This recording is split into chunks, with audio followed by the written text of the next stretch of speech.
গল্পের 15তম পর্বতে আমরা দেখতে পাই ইউজিন তারপর সে গেটের লকটি খুলে দেয়। গোসিওক ইয়োরিয়ং গেটটি খুলে ভিতরে ঢুকে দেখতে পায় সেখানে কেউ দাঁড়িয়ে নেই। ইয়োরিয়ং সেখানে রেড কালার জুতো দেখতে পায় আর অপোজিট সাইডে চোহি ইউজিনকে নিয়ে বাসার পিছনের গেট দিয়ে বের হয়ে যেতে থাকে সামনের দিকে পালিয়ে যাওয়ার জন্য। রাস্তা দিয়ে যাওয়ার পথে ইউজিন দিদি দিদি বলতে থাকে। গোসিওক রুমটি খুঁজে দেখতে পায় তারা পালিয়ে গিয়েছে আর তাদেরকে ধরার জন্য সে সামনের দিকে দৌড়ে যেতে থাকে, কিন্তু সে আশেপাশে খুঁজেও তাকে পায় না। ইয়োরিয়ং রুমগুলো সে খুঁজে দেখতে থাকে, সেখানে সে কোনো কিছু পায় না। তারপর গোসিওক ইয়োরিয়ং এর কাছে এসে বলে তারা অনেক দূর পালিয়ে চলে গিয়েছে। ইয়োরিয়ং বলে নাট চোহির সন্তান একটা, সেটা হচ্ছে তার ছেলে, কিন্তু এই রুমটি একটি মেয়ের, এটি কার রুম হতে পারে? তারা এটি নিয়ে চিন্তিত হয়ে পড়ে। এ পাশে কমিশনার বলে আমরা যাকে এতদিন সাবওয়ে গোস্ট ভাবতাম এখন সে একজন ভিকটিম, আর তাকে জিজ্ঞেস করে এখন মিডিয়াতে কি চলতেছে। অফিসার চিফ বলে আমাদের ইনভেস্টিগেশনের তথ্য যে কোনো সময় লিক হয়ে যেতে পারে, পুলিশ মেন্টাল হসপিটালে গিয়েছিল, এইসব তথ্যগুলো তারা পেয়ে গিয়েছে। কমিশনার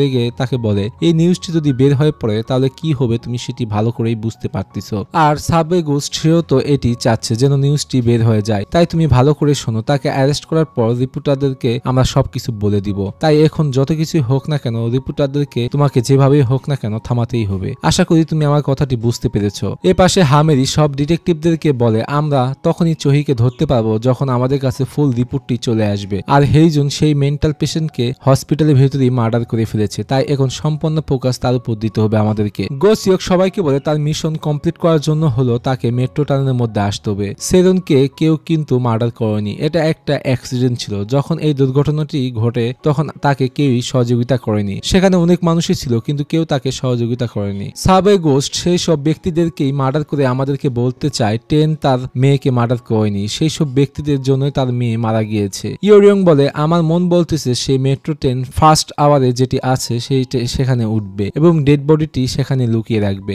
আমি পুরো বিশ্বাস করি এটাই তার লাস্ট সুযোগ থাকবে। হামেরি বলে প্রথম ট্রেনের মধ্যে ডেড বডি নিয়ে যাওয়া তার জন্য ইম্পসিবল হয়ে যাবে। ইয়োরিয়ং বলে সে কালকে এটি করতে যাবে, আমি সম্পূর্ণ বিশ্বাস করি, কিন্তু কিভাবে করবে সেটি আমরা পরে জানতে পারবো। হামেরি বলে আচ্ছা ঠিক আছে আমরা মেট্রো স্টেশনে যাব।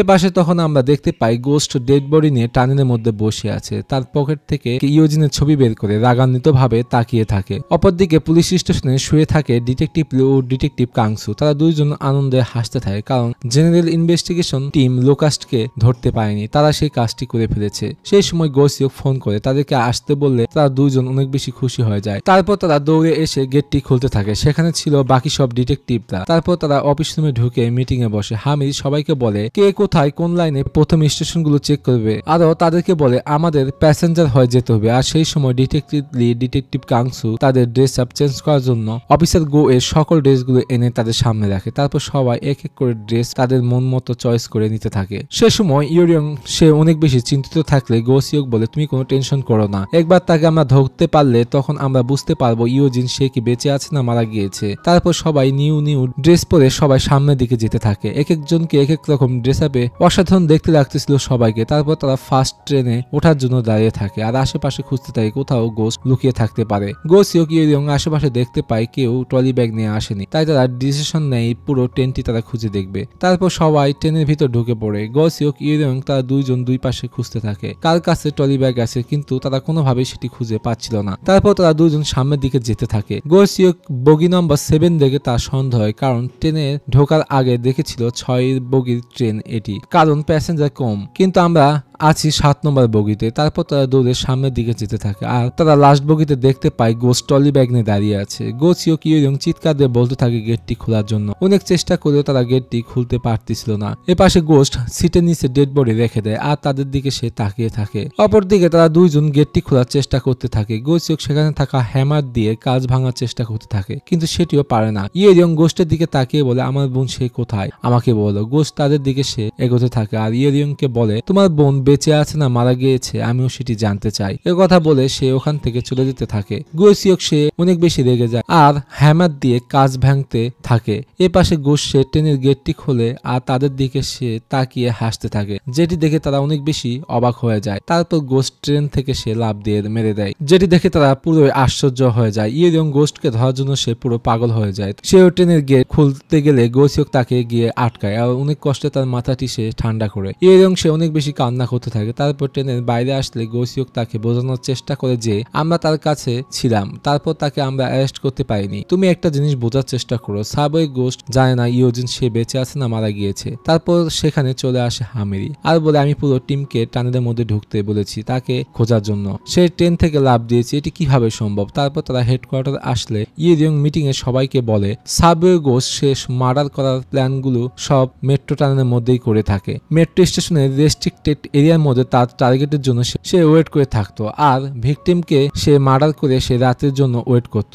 রাত হয়ে গেলে সে মেট্রো টানেলের মধ্যে যেত আর ওখানে থেকেই মনসুরি স্টেশনে সে পৌঁছতো। তারপর সে টানেলের মধ্যে প্রথম ট্রেনের জন্য ওয়েট করত আর সে ট্রেনের গেট খুলে ভিতরে ঢুকে পড়তো। তাই আমি এটি ভালোভাবে বুঝতে পেরেছি সে ট্রেনের দরজাটির সেটিং গুলো সম্পূর্ণ বদলে দিয়েছিল। হামিদি তখন বলে তাহলে সে 2 রাত ধরে জেগে থেকে এই প্ল্যানিংটি করতেছিল।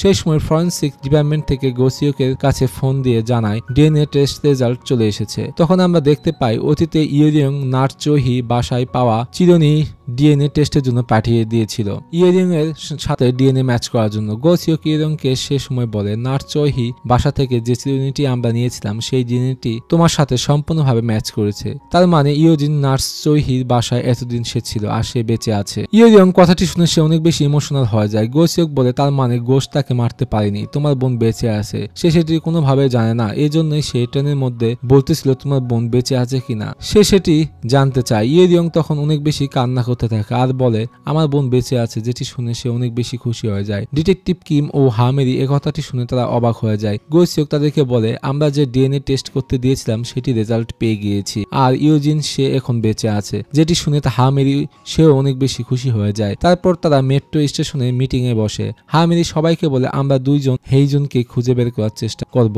আর তোমরা 2 জন নাট চোহিকে যেভাবে হোক খুঁজে বের করো, আমরা যেভাবে হোক না কেন ইয়োজিনকে খুঁজে বের করবই আর হেইজুনকে যেভাবে হোক অ্যারেস্ট করতে হবে আর তাকে আইনের মাধ্যমে শাস্তি ভোগ করাতে হবে। এই সব কথাগুলো লুকিয়ে থেকে বাইরে থেকে শুনতেছিল ডিটেকটিভ লি ডিটেকটিভ কাংসু। হামেরি গেট খুলে তারা সেখানে পড়ে যায় আর 2 জন অনেক বেশি লজ্জাজনক পরিস্থিতিতে পড়ে যায়। বাইরে এসে তাদেরকে অর্ডার করে যত সিসি ক্যামেরা ফুটেজ আছে তোমরা সবগুলো গিয়ে চেক করো। তারপর সব ডিটেকটিভ অফিসার মিলে সিসি ক্যামেরা ফুটেজগুলো চেক করতে থাকে। গোসিওক ইয়োরিয়ং তারা সব জায়গায় কল দিয়ে নাট চোহিকে খুঁজে বের করার চেষ্টা করতেছে। ইয়োরিয়ং এসে বলে নাট চোহির ব্যাংক কার্ড বন্ধ ও তার মোবাইল নাম্বারটিও বন্ধ। গোসিওক বলে আমরা তার আত্মীয় স্বজনের অ্যাড্রেস পেয়ে গিয়েছি, সেখানে গেলে আমরা কোনো না কোনো তথ্য পাবো। তারপর তারা সেই অ্যাড্রেসগুলো ট্র্যাক করে ফেলে। এ পাশে জেনারেল ইনভেস্টিগেশন টিম তারা সিসি ক্যামেরা ফুটেজ দেখে আসামিকে ট্র্যাক করতে পারতেছিল না। ডিটেকটিভ লি ডিটেকটিভ কিম কে দেখায় কিভাবে সিসি ক্যামেরা ফুটেজগুলো আইডেন্টিফাই করতে হয়। হামেরি ও বাকি সবাই সেই ল্যাপটপের কাছে গিয়ে দাঁড়িয়ে থাকে। অফিসার লি সে অনেক ফাস্ট স্পিডে সিসি ক্যামেরা ফুটেজগুলো চেক করতে থাকে, যেটি দেখে হামেরি অনেক বেশি অবাক হয়ে যায় আর তাকে বলে প্লিজ আমাদেরকে তাহলে সহযোগিতা করো তুমি। তারপর সে অনেক বেশি খুশি হয়ে যায় আর সবাইকে সহযোগিতা করার জন্য সহযোগিতা করতে থাকে। অপরদিকে গোসিওক চলে আসে তার মায়ের সাথে দেখা করার জন্য হসপিটালে। তারপর সে রুমে ঢুকে দেখতে পায় তার মা সেখানে ঘুমিয়ে আছে আর বলতে থাকে মা তোমার সাথে আমি দেখা করতে কিছুদিন আসতে পারবো না, আপনার সেই কেয়ারটেকারকে আমাকে যেভাবে হোক খুঁজে বের করতে হবে, যেভাবে হোক না কেন সাবওয়ে গোস্টকে আমাকে ধরতেই হবে যেন ইয়োরিয়ং খুশি হয়ে যায়। আর আমি তাকে অনেক বেশি ভালোবাসি আর আমি তাকে ততটাই ভালোবাসি যতটা আপনাকে আমি ভালোবাসি। এ কথা বলে সে চলে যেতে থাকে। এ পাশে তার মা ঘুম থেকে উঠে বলে তুমি কি আবার ফেরত এসেছো। অপরদিকে ইয়োরিয়ং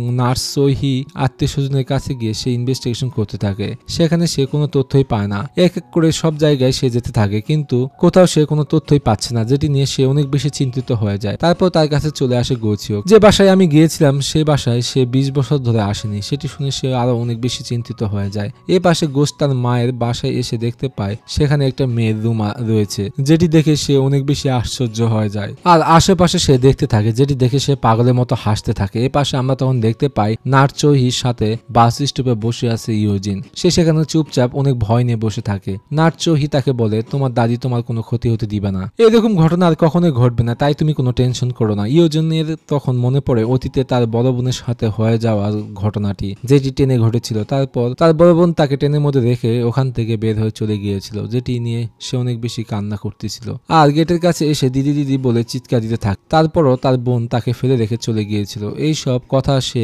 বাস স্টপে বসে থেকে ভাবতে থাকে। অপরদিকে ইয়োরিয়ং ড্রয়িং করতে থাকলে গোসিওক এসে বলে তুমি এসব কি তৈরি করতেছো। ইয়োরিয়ং বলে আমার ছোট বোনকে আমি ড্রয়িং শিখিয়েছিলাম কারণ সে যেন আমাদের বাসা খুব সহজে খুঁজে বের করতে পারে, কিভাবে আমাদের বাসায় আসতো সেটি আমি তাকে শিখিয়ে দিয়েছিলাম। প্রতিদিন রাতে ঘুমানোর আগে আমি তাকে বলতাম ড্রয়িং করার জন্য যে বাসায় কিভাবে আসতে হয়, কারণ আমার অনেক বেশি টেনশন হতো সে ভুলে যাবে এটি। গোসিওক বলে যদি তার ড্রয়িংটি মনে থাকে তাহলে সে খুব তাড়াতাড়ি বাসায় চলে আসবে। আরো তাকে বলে দেখো ইউজিন সে এখনো পুরো ঠিক আছে, আর সেদিন আমরা তার বাসায় গিয়েছিলাম, সে হয়তোবা নাটচোহির সাথে ভালোভাবে ছিল। ইউরিয়ং বলে একজন নাতির খুনিকে কিভাবে সে 2 বছর ধরে পালবে আর কেনই বা তার কাছে রাখবে। গত 2 বছর ধরে আমি এটি ভাবতেছিলাম যে ইউজিন সে যেন কোনোভাবে বেঁচে থাকে। এখন যখন আমি জানতে পেরেছি সে বেঁচে আছে, আমি তার কাছে শুধু জিজ্ঞেস করতে চাই কি এমন হয়েছিল আর সে 2 বছর ধরে কি এমন করতেছিল। গোসিওক বলে একটা সুপার শপের পাশে সিসি ক্যামেরা ফুটেজে দেখা গিয়েছিল যেখানে সে বলেছিল এটি তার নাতি। আশা করি সে এখন ভালোই আছে। তার কথাগুলো শুনে সে অনেক বেশি ইমোশনাল হয়ে যায় ও কান্না করতে থাকে। ইউরিয়ং বলে ইউজিনের হয়তো বা মনে আছে তার হাতটি আমি ছেড়ে দিয়েছিলাম, কি হবে যদি সে আমাকে কোনোদিন ক্ষমাই করতে না পারে। গোসিওক বলে আমাদের কাছে আরো 2টা ঘর ইনভেস্টিগেশন করা বাকি আছে, তাহলে চলো সেখানে আমরা যাই। এই পাশে অফিসার লি সিসি ক্যামেরা ফুটেজগুলো দেখতে দেখতে সে পুরো টায়ার্ড হয়ে পড়ে। ডিটেকটিভ কাংসু বলে আমরা যদি সাবে গোষ্ঠীকে ধরতে পারি তাহলে আমাদের প্রমোশন হতে পারে। এই কথাটি শুনে অফিসার লির এনার্জি ফেরত আসে। তারপর সে আবারও ফুল ফোকাস ও কাজ করতে থাকে। তারপর সে এক এক করে পেন ড্রাইভ গুলো সব ফুটেজ গুলো চেক করতে থাকে আর অফিসার কাংসু তার টেক কেয়ার করতে থাকে। সিসি ক্যামেরা ফুটেজ চেক করার সময় অবশেষে তারা পেয়ে যায় সেই সিসি ক্যামেরা ফুটেজটি যেখানে তারা ইউজিনকে পেয়ে যায়। এবার আমরা তখন দেখতে পাই নাটচোহি সে চলে আসে তার আন্টির বাসায় আর তাকে বলে আমি কিছুদিন আপনার বাসায় থাকতে চাই। তারপর তাকে ভিতরে নিয়ে যায়। ইউজিন সে একটা রুমে বসে থাকে আর ডায়েরি ও কলম নেয় আর তার বাসায় যাওয়ার রাস্তাটি সে ড্রয়িং করতে থাকে, যেটি তাকে তার বড় বোন আগে শিখিয়েছিল কিভাবে ড্রয়িংটি আঁকতে হয়। ইউজিন সে পুরো ড্রয়িংটি এঁকে কমপ্লিট করে ফেলে। কিভাবে সে বাসায় পৌঁছাবে সেটি হাত দিয়ে যেতে থাকে। নাটচোহি তার আন্টিকে বলে যদি আমার ছেলে আপনাকে ফোন দেয় তাহলে আপনি বলবেন আমি এখানে নেই। সেই সময় ফোন বাজলে আন্টি গিয়ে ফোনটি রিসিভ করে আর বলে তোমার মা এখানে আছে, যেটি শুনে সে অনেক বেশি আশ্চর্য ও ভয় পেয়ে যায়। এর পাশে গোসিওক ইউরিয়ং তারা দুইজনই আসতে থাকে তার আন্টির বাসার দিকে। আন্টি ছেলের সাথে কথা বলার কারণে নাটচোহি ইউজিনকে নিয়ে সে তাড়াহুড়া করে ওখান থেকে বের হয়ে চলে যেতে থাকে। যার আগে তার আন্টিকে বলে আমার সাথে কোনো মেয়ে আছে সেটি আপনি কোনোভাবেই আমার ছেলেকে বলবেন না। এই কথাগুলো বলে সে ওখান থেকে বের হয়ে চলে যেতে থাকে। তারপর তারা দুজন ট্যাক্সির ভিতরে উঠলে ইউজিন সে তার বড় বোনকে দেখতে পায়, বলতে থাকে দিদি। নাটচোহি সেই সময় তাকে বলে তুমি তোমার বোনের কাছে যেতে পারো, যেটি শুনে সে তার দিকে শুধু তাকিয়ে থাকে। সেই সময় আমরা অতীতে দেখতে পাই মেট্রো টানেলের ভিতর নাটচোহি ইউজিনকে বলে তুমি কি আসলে ঠিক আছো, তার দিকে সে শুধু তাকিয়ে থাকে। নাটচোহি তার বাসায় নিয়ে এসে কিভাবে তাকে তার নিজের নাতির মতো করে আগলে রেখেছিল। তারা দুজন একটা পরিবারের মতো ছিল, অনেক বেশি টেক কেয়ার ও তাকে ভালোবেসে ফেলেছিল। ইউজিন সে পাগলামি করতে থাকলে নাটচোহি তার কাছে গিয়ে তাকে অনেক বেশি টেক কেয়ার করতে থাকে আর তাকে আদর করে। তাকে সে ঘুম পাড়িয়ে দিতে থাকে আরো তাকে বলে আমি কোনো ক্ষতি হতে দিব না তোমার, আমার প্রিয় সেরন, যে কোনো কিছুই হয়ে যাক না কেন আমি তোমাকে সব সময় খেয়াল রাখবো। বর্তমান সময়ে গাড়িতে বসে থেকে এইসব কথা ভেবে সে অনেক বেশি খুশি হয়ে যায়। নাটচোহি ইউজিনকে বলে তুমি ক্ষমা করে দিও, আমি সব সময় তোমাকে সেরন বলে ডেকেছি, তাই তুমি এখনই তোমার বড় বোনের কাছে যাও। ইউজিন তাকে জড়িয়ে ধরলে নাটচোহি সে তখন অনেক বেশি কান্না করতে থাকে। তারপর ইউজিন সে গাড়ি থেকে নামে না, নাটচোহির সাথে গাড়ি করে সে যেতে থাকে আর তার বড় বোনের দিকে সে তাকিয়ে থাকে আর তারা দুইজন সামনের দিকে যেতে থাকে আর ড্রাইভারকে বলে মেন্টাল হসপিটালে নিয়ে যাওয়ার জন্য। অপরদিকে হসপিটালে আমরা তখন দেখতে পাই মিস হান সে একা একা হেঁটে আসতেছে। তারপর সে দেখতে পায় নাটচোহি আর তাকে সে লুকিয়ে লুকিয়ে দেখতে থাকে। নাটচোহি কোনো এক ব্যক্তির কাছে সে সহযোগিতা চাইতে থাকে। মিস হান নাটচোহিকে দেখে সে অনেক বেশি ভয় পেয়ে যায় আর অতীতের কথা মনে পড়ে কিভাবে তার সামনে একটা মানুষকে হত্যা হতে দেখেছিল। নাটচোহি বাইরে আসতে লাগলে মিস হান দৌড়ে সে তখন লুকিয়ে পড়ে।